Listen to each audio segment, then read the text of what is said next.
think we live in a competitive industry, so you're as good as your last race and you're always expected to perform.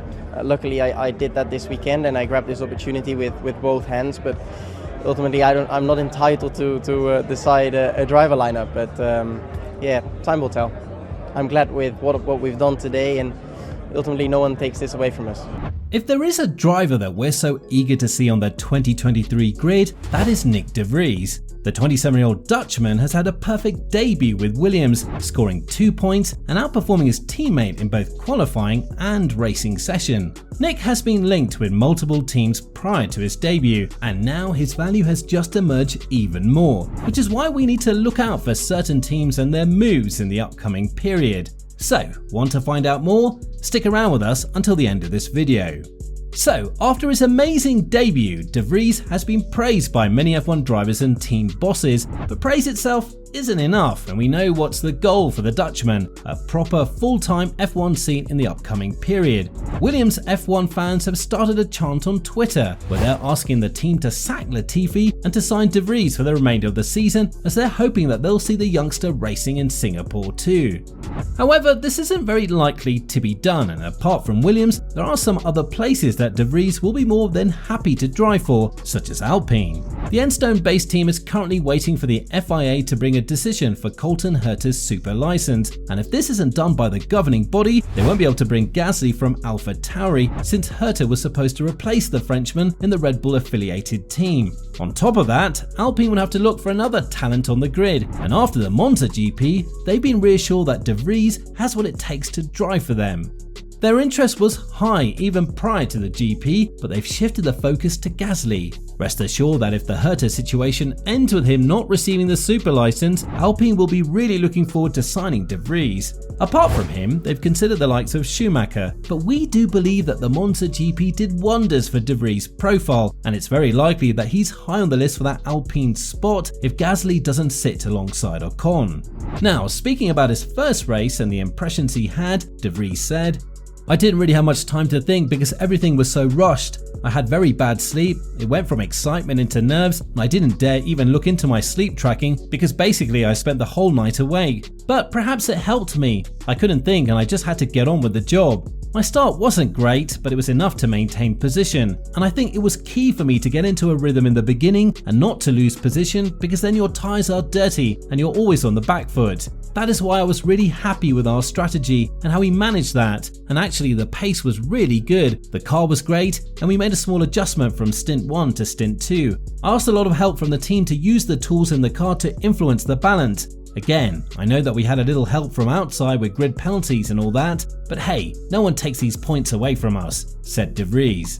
Now, apart from Alpine, it seems like Haas could offer de Vries a spot in the F1. He does fulfill all of the requirements which are needed for this spot, which according to Steiner is just to have a super license. Multiple names have been related to the Haas spot, with Giovinazzi being the loudest one. However, Steiner said that the media is overhyping the free practice sessions that Giovinazzi was given in Haas, in Monza and in Austin, as according to him, it's just Ferrari's will for Giovinazzi to have some mileage in the seat.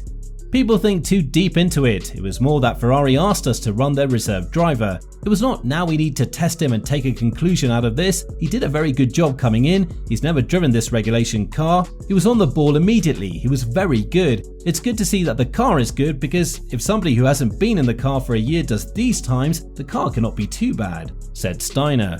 However, Nico Hülkenberg has also emerged as a serious suitor for the Haas seat, and Steiner didn't necessarily emphasize him as the main choice, but has equaled the chances of all drivers to have a seat in F1 as long as they have a super license.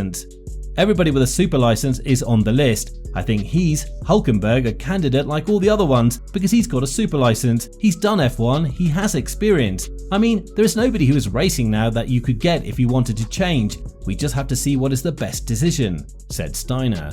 It's unlikely that Haas will pursue Ricciardo, since the 8-time winner is set to take $50 million from the buyout terms with McLaren, a price that Haas is nowhere near matching. On top of that, Steiner said that everybody thinks that Ricciardo is automatically linked to Haas just because he contacted him, and that the Aussie didn't leave McLaren without a reason. Therefore, the team needs to be careful when it comes to picking up its next driver, and that decision should be brought with a cold head, not an emotional one.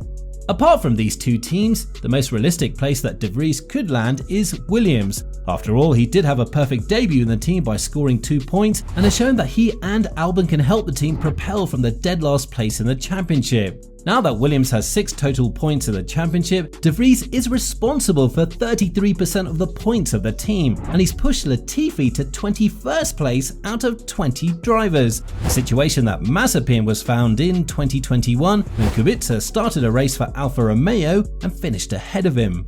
Now, according to Toto Wolff, De Vries has set a marker in F1, and there isn't anything left to prove, as he still doesn't understand why the Dutchman is still struggling to find an F1 spot, even though he's won both F2 and Formula E championships under the mentorship of Mercedes. Wolff said, "Nyck was an official Mercedes driver until we stopped Formula E a few weeks ago, and he won the championship for us, our first world championship. But we haven't got a management contract with him, we haven't got any influence on his career, nor are we taking any cut on his future earnings. Nyck deserves to have a place in F1. He's shown that because of the limited experience he had from driving around with the rake in FP1. Then he was thrown into the cold in FP3, not even at the beginning but at the end. That is a line in the sand. It puts down a marker. I think we forget how he dominated in F2. He was absolutely great in his first Formula E championship when he won the championship. He's going to do what the car is capable of delivering. He's for sure going to extract what is there."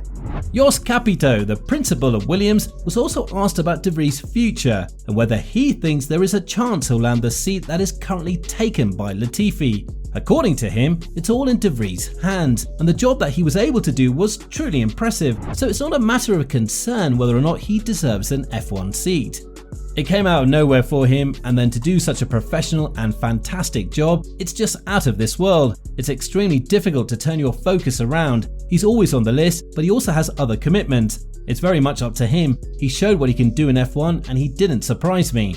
He did everything absolutely without mistakes and very professionally, as if he'd been in the car all year. These cars are very complex and difficult to drive. Just jumping in like that is a completely different thing, simulator or not. On the cool down lap, he told me on the radio that he could hardly move his shoulders and couldn't feel anything anymore. He's certainly not a bad option, but of course, he also has other commitments. Then you have to see what is possible for him in the future. Nyck showed what I personally expected from him because I know him, and he even exceeded what can be expected. At the moment, there are still so many balls in the air. You have to let the dust settle first and then sort it out. There are a lot of good opportunities and a lot of youngsters who are moving up and deserve a chance too. The young drivers that follow are sensational, so the choice is really difficult. Finished Jost.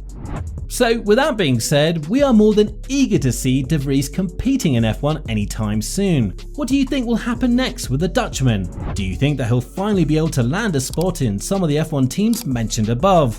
Let us know in the comments below.